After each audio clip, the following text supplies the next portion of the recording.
custo de vida, emprego e desemprego, cesta básica, tarifas públicas, salário mínimo. Agora, na Brasil Atual, a análise do DIEESE. E nós vamos conversar agora com o diretor adjunto do DIEESE, José Silvestre. Bom dia, Silvestre. Bom dia, Glauco. Tudo bem por aí? Tudo certo.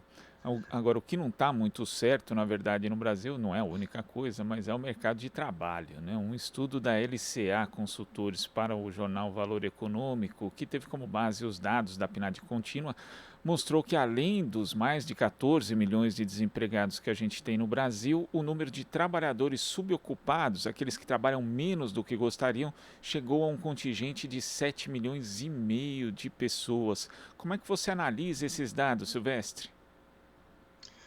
Bom, Glauco, esse me parece que é uma revelação clara, né, da fragilidade da nossa economia do ponto de vista da sua retomada, né, que tem evidentemente um grande impacto aí no mercado de trabalho. Então, esses dados aí do estudo da LCA me parece que revelam isso, né.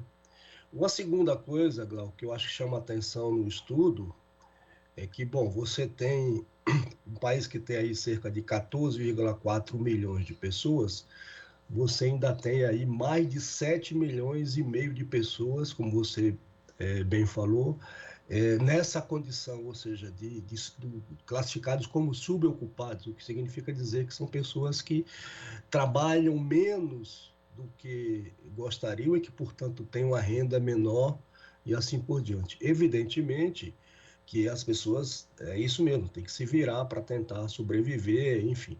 Mas eu acho que isso esse estudo é uma clara revelação da fragilidade da chamada retomada da economia brasileira. E é bom lembrar também que a maioria desses trabalhadores são trabalhadores informais, mas também existe uma modalidade que foi criada ali no âmbito da reforma trabalhista que acabou aumentando, né, de uns tempos para cá, que é o contrato intermitente. O número de funcionários que trabalham por hora ou por um período determinado chegou a 41.180 no período de janeiro a julho de 2020, um número quase 50% maior que os 26.688 de igual período do ano de 2020. Então, Silvestre, além do aumento da informalização, né, de pessoas com um nível salarial rebaixado e também de condições de trabalho ruins, temos ainda, quando a formalização acontece, feita por um outro tipo de contrato que também está longe de ser ideal, que é o contrato intermitente. Sim, isso digamos assim, é um dos legados aí, digamos, da reforma trabalhista. Mas eu acho, Glauco, que também outro aspecto importante a ser considerado aí é que quando você recorta esses trabalhadores, né, subocupados, pelo tipo de ocupação, você tem lá os trabalhadores, o maior grupo, os trabalhadores por conta própria, né? Mas você também tem um contingente grande de trabalhadores com carteira de trabalho assinada, né? E o terceiro grupo, com maior peso no conjunto dos subocupados, são os trabalhadores domésticos, né? E aí você mesmo já revelou, que já falou, tem também um contingente de pessoas nessa condição do ponto de vista contratual, ou seja, o chamado contrato intermitente, que é da reforma trabalhista. Um outro dado que eu acho que merece um olhar mais acurado em relação ao estudo é também quando você recorta por grau de instrução, né?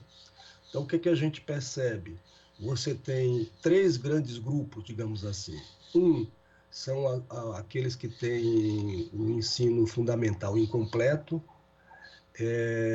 mas chama mais atenção ainda o segundo grupo, mas que é o maior em termos de contingente, que é o pessoal com ensino médio completo, né? Representa aproximadamente 30%. E o que mais me chamou a atenção também, Glauco, é que quando você olha para as pessoas com grau de instrução superior, você tem ali cerca de 15% das pessoas com essa escolaridade e que estão nessa condição de subocupados. Então, acho que esse outro registro que eu queria mencionar em relação ao estudo. Isso mostra então que, pelo menos considerando o nível de escolaridade, existe uma espécie de espraiamento, porque por mais que seja menor o grupo do ensino superior, né, 15% em relação ao do ensino médio, que é 30,7%, na prática a subutilização da mão de obra atinge todos os segmentos. Exatamente. Então, isso que chama muito a atenção, quer dizer, você tem um contingente aí de cerca de 15% das pessoas com um grau de instrução superior, é isso mesmo, quer dizer, acaba revelando que você tem um espraiamento, recortando inclusive pelos mais diversos, digamos assim, grau de instrução, né? Também é digno de nota a proporção, né, de trabalhadores subocupados, Glauco, no conjunto dos ocupados, né? Isso cresceu no segundo trimestre de 2021, quando comparado com o segundo trimestre de 2020, que é o início da pandemia. Você tem hoje, me parece que lá em 2020 era em torno de 6 e alguma coisa, e agora cresceu para 8,4.